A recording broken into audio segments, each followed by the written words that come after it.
let's look at a couple of cases. We're looking at cyclopentane and cyclohexane. And we'll start with cyclopentane. It's a little bit simpler and there's less to draw. And remember from the previous video that cyclopentane adopts kind of in a little bit of an envelope configuration. And you'll notice that this atom right here looks like it's different than the other atoms, right? However, if we take spectroscopy of this molecule, we'll notice that all of the carbon atoms are identical to each other, even though the geometry is slightly different depending on where this distortion is happening. Well, that's because there is a so-called pseudo-rotation that can happen within cyclopentane. And a pseudo-rotation is a partial rotation about a bond.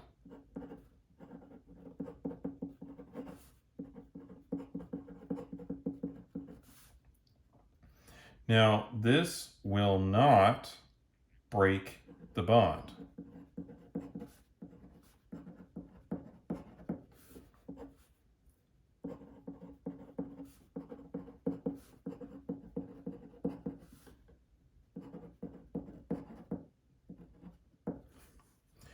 And there are a lot of molecules that can undergo a pseudo-rotation. But for now, we're just looking at cyclopentane. So how does this work? Well, we could have a little bit of a rotation by having that bond move down and maybe this one move up a little bit. So there's kind of a twisting motion. And then we could have maybe something that looks a little bit like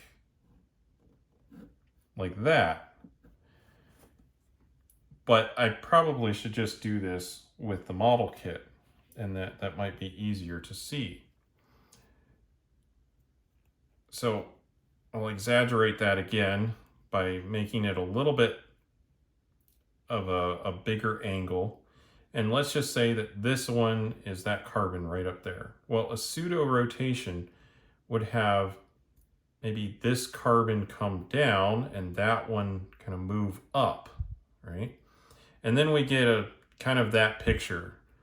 But before we get too far, if I just rotate this around, so it was like that, but if I spin it around a little bit, oh look, it looks exactly like what we had before. So I can rotate this bond around and kind of reform it, and then it's like I'm changing which carbon atom is the one that's distorted out of this plane created by the other four, right? And so that's a pseudo-rotation, and that's why we see one type of carbon in this molecule and not two, even though there is this distortion.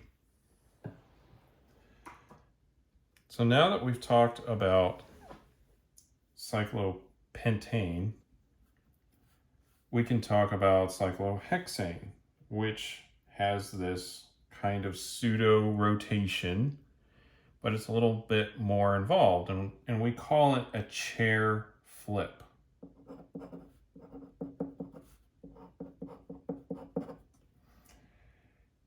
And we'll notice that there's a couple of different hydrogens that are on a cyclohexane.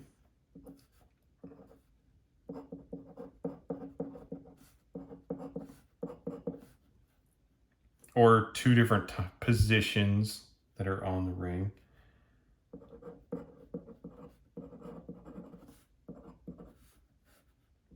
Or in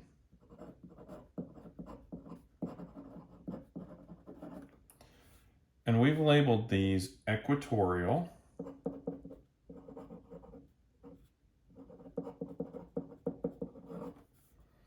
and axial.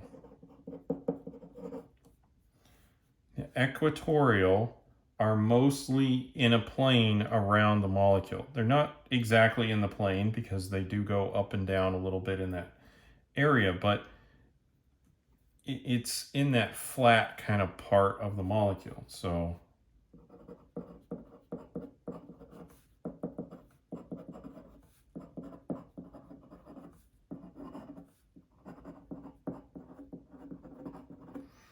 and axial are perpendicular to that plane.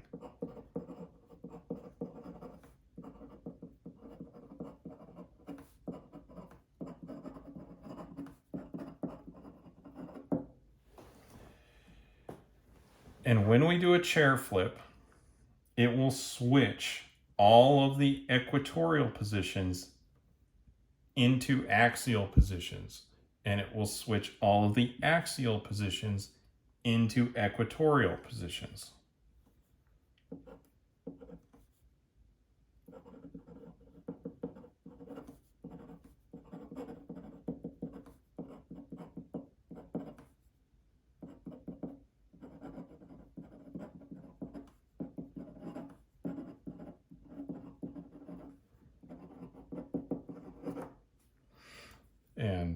And of course, vice versa.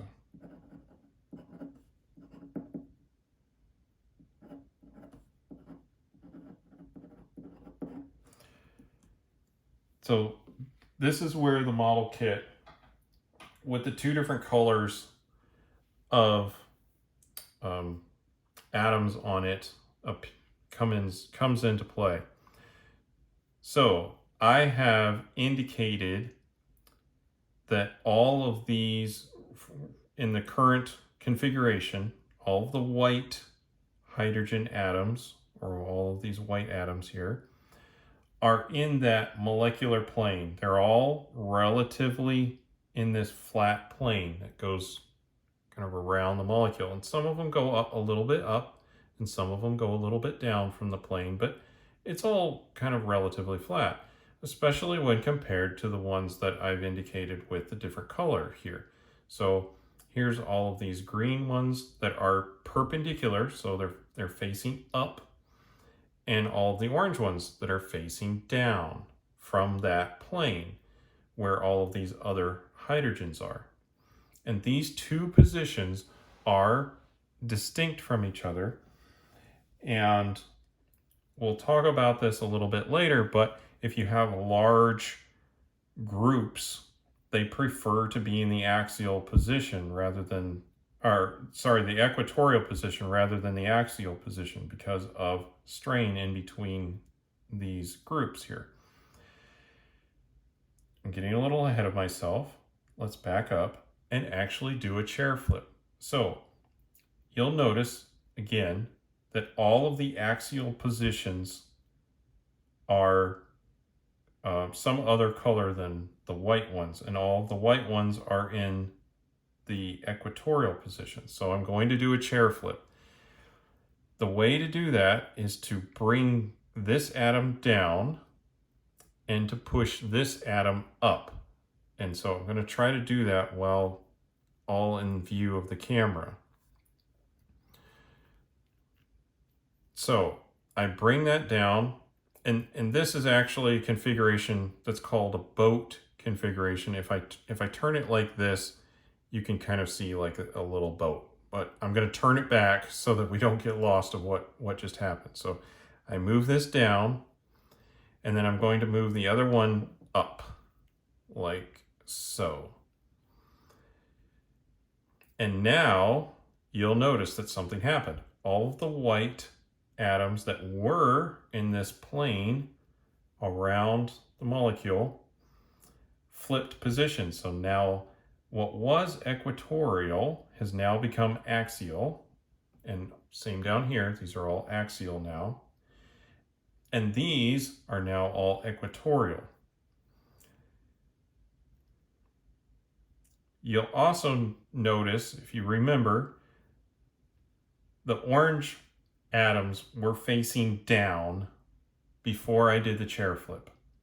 They're still facing a little bit down. And the green atoms were facing up previously, and they're still facing a little bit up. And that kind of configuration is preserved.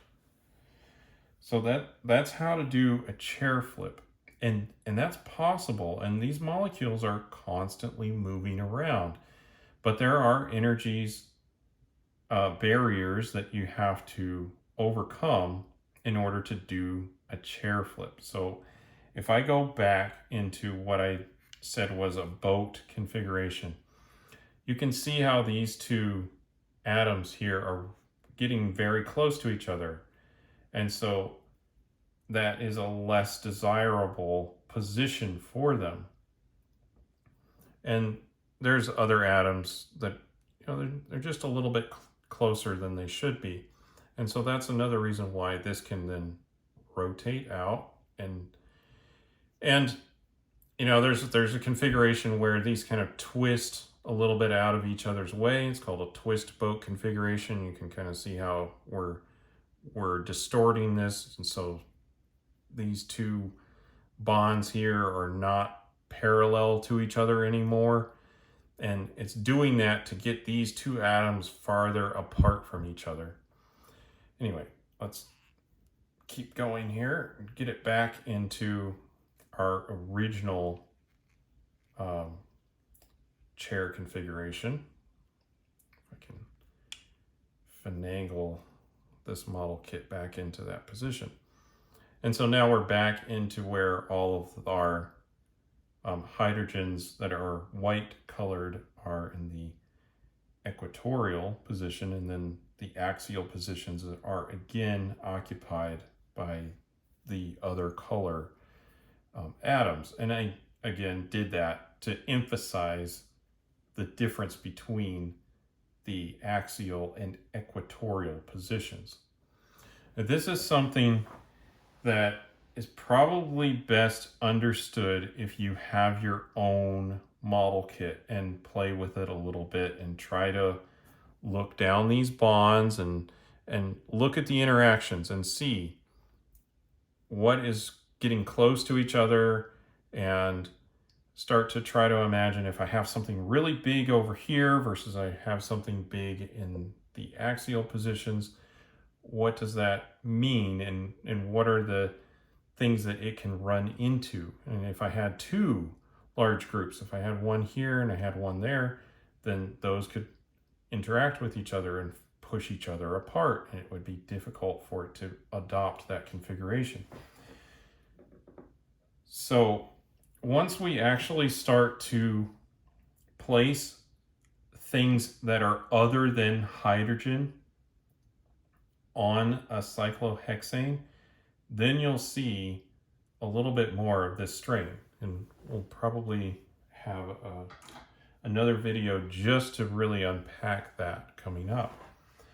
So with that, we've talked about pseudo-rotation for Cyclo Pentane, and we've talked about how chair flips kind of mechanically work in a cyclohexane.